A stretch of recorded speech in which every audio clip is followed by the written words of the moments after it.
Hi ladies and gents, Pond here with another video for Rise of Empires, Ice and Fire. Today we are on to another season hero guide, and it is the SX4 Cavalry hero, Son of Ragnar. I do have Son of Ragnar in my account, as most of you will know, as I've been trying to recruit for him this week. I don't currently have him in my legions, so we've got him here. So let's have a look at him. So as I say, we're on to SX4 now. At SX4 we only get 2 heroes released each season. So, you know, really it's probably going to be, what, 8 heroes a year going forward. So these are going to be really key to your development potentially. Son of Ragnar, this says he is a support hero, and it is correct. You probably do want to have him on the middle or back row. If you've seen my Cavalry combinations video, the latest one, the top combination for him is on the middle row in between Army Breaker and the Avalanche. So let's have a look at his skills first, as usual. So of course, skill 1 is the Dictator skill, giving that 23,100 increase on your troops. His skill 2, Raging Fury, it's a combat skill, effective range is 5. It just targets 1 random enemy target at a time. Now there's a 40% chance to attack 1 random enemy squad within range 2 times, each time dealing 348% damage. So that's nearly 700% damage from a skill 2. That's a nice amount of damage, particularly as he's more classed as a support hero as well.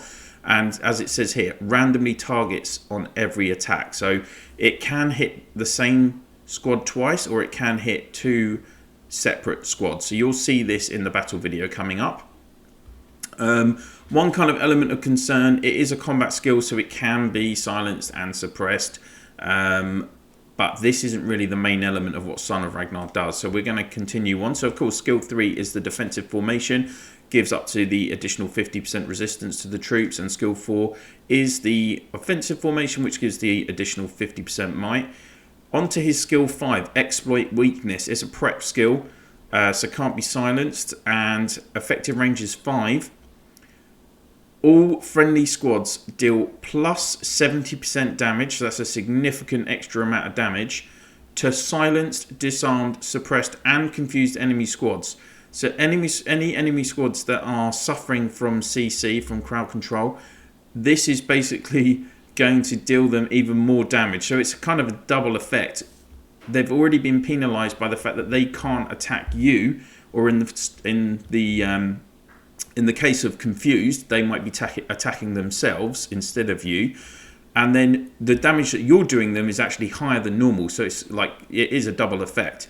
And then it has another element to it as well. Enemy squads have a 30% chance to extend 1 turn duration when silenced, disarmed, suppressed and confused. So this skill will also potentially extend that CC.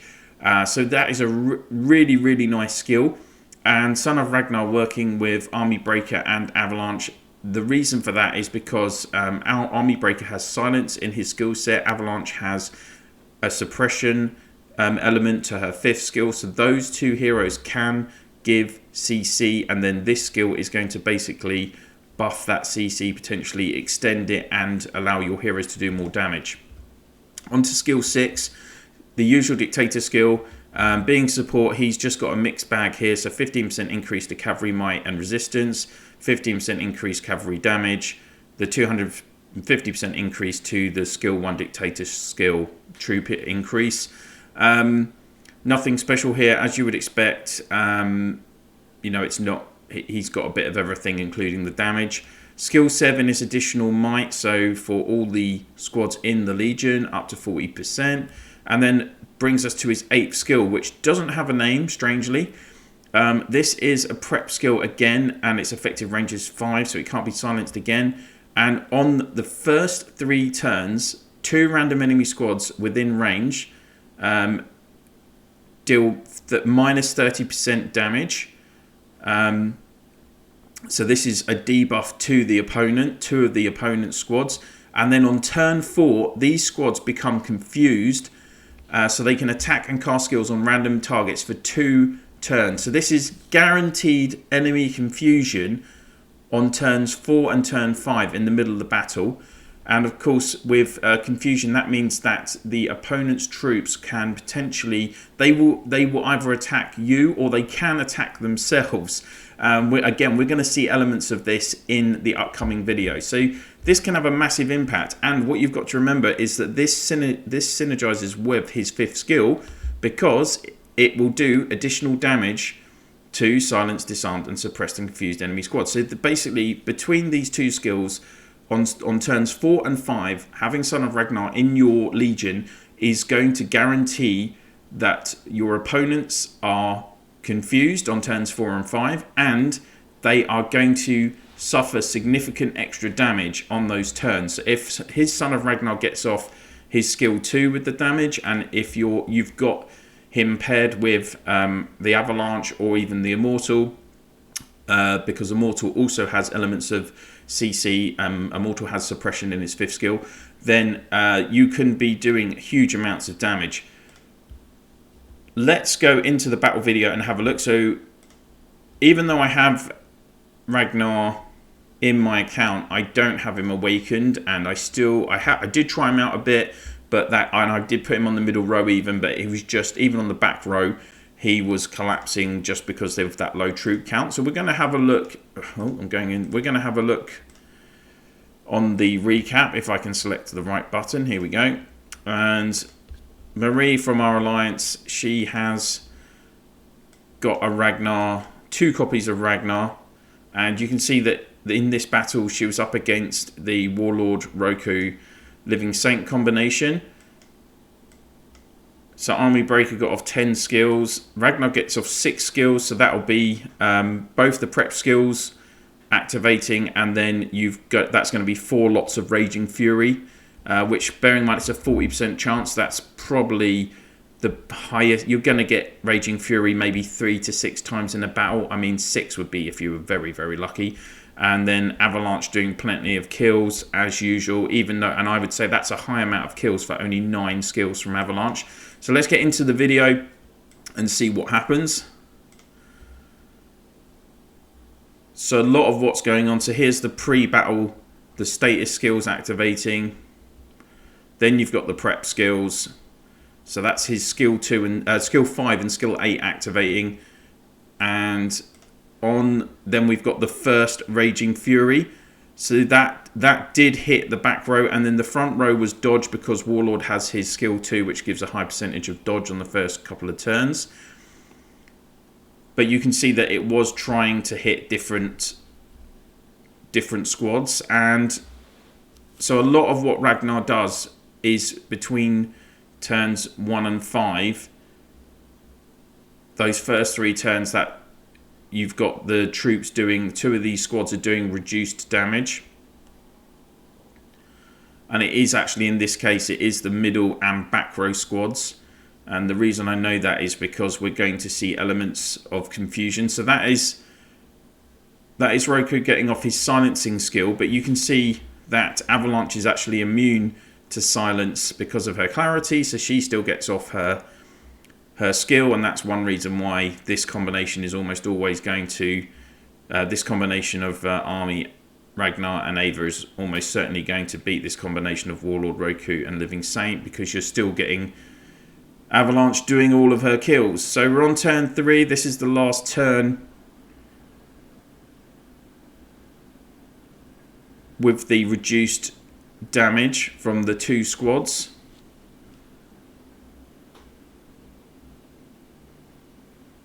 On to turn 4. So now this element of confusion is taking effect. And we get a Raging Fury from Son of Ragnar. And it targets both times the front row. So that was a nice amount of damage. Roku's skill do get off on the opponent.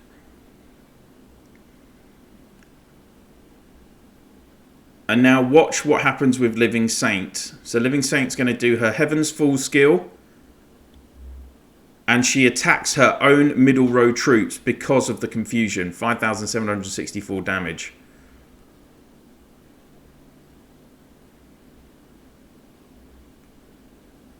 Another Raging Fury. And you can see that additional damage there taking effect on the back row, which is confused. And now Roku did actually get his damage off on the opponent. And then you can see, because of the confusion, he's actually silenced Warlord and himself from the skill. And again, we're going to see some more damage as well. And then you're going to see Living Saint again do Heaven Falls on her own troops. So that's basically 10,000 troops of Roku on that middle line killed by Living Saint, killed by themselves. And you've got elements of CC still happening here. So the middle row. So Roku has silenced himself. Living Saint is suppressed. They're both going to still be taking this extra damage. So 12,000 kills from that damage. Usually from Cleave, you're looking at about 7,000 kills. So it's increasing the kills. The element of the additional damage on Ragnar's 5th skill is increasing the skills. And you can see as we enter the 8th round, the opponent has got hardly any troops left. Partly because of the increased damage, partly because of the confusion. They've actually hit themselves several times. And it just ended up in a resigning defeat. So that is kind of best case scenario with Son of Ragnar. What he does and how that combination works. That is a perfect example of Army, Ragnar and Avalanche working in tandem, working in synergy together.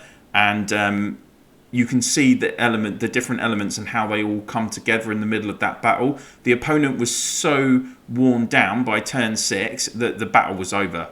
You know, you just needed a few more skills from Avalanche just to kind of finish them off almost. Let's talk about Son of Ragnar's negatives. So as I say, skill 2 is a combat skill, so it can be countered quite a lot, but that's not the core element of what he does, obviously. You really do, in terms of the skills that to unlock. I mean, for me, he is a middle row hero, and you're gonna need to basically awaken and have this 8th skill in use. That with him, again, there's a lot of talk. I mean, people do say you have to have this 8th skill unlocked because of the guaranteed confusion and the increased damage that it gives. Because of that, the guaranteed damage it gives. And so, yeah, I mean, I think for him, you don't want to be, like normal, you don't want to be putting him in your legions until you do have skill 6 and skill 8 unlocked. But you probably do want, if you do want to try him, you want to get this skill 8 unlocked first for that guaranteed confusion, and then you would do skill 7 last.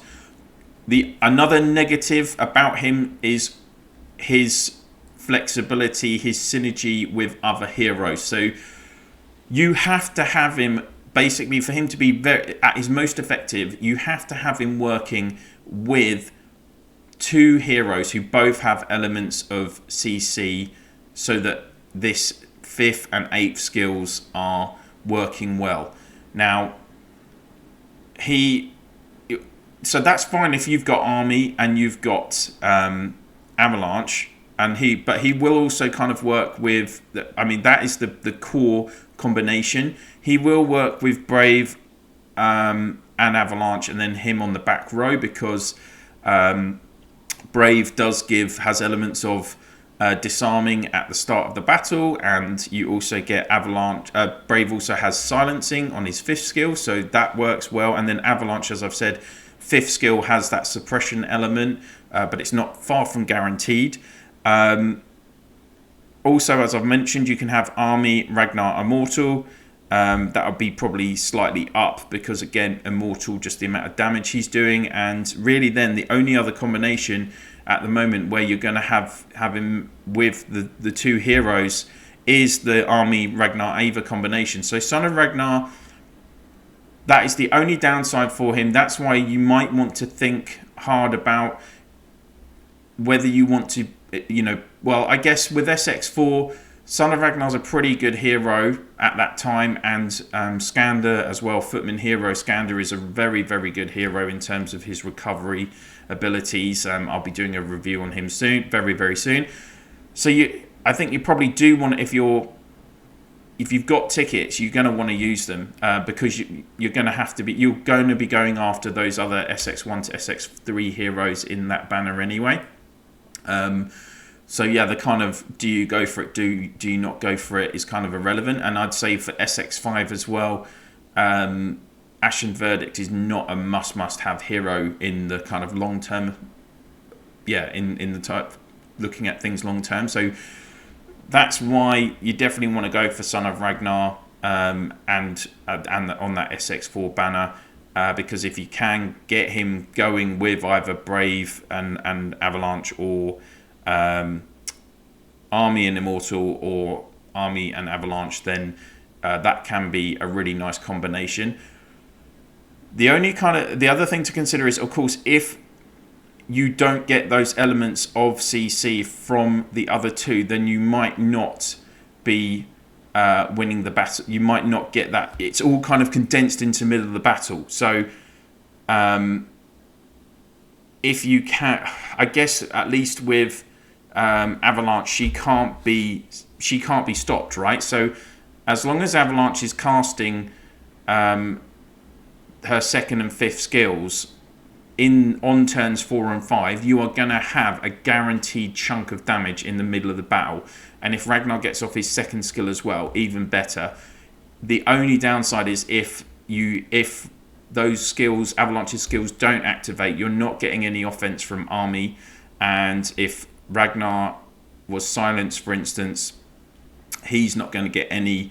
If he was suppressed, then you're not going to get any extra damage from him there. So that would be the only potential downside, I guess. And there are opportunities. You know, this isn't this combination will lose, particularly against like Beast Queen, Rosen, Immortal, because you're getting Rosen giving the additional speed. So that combination's going to go first before you.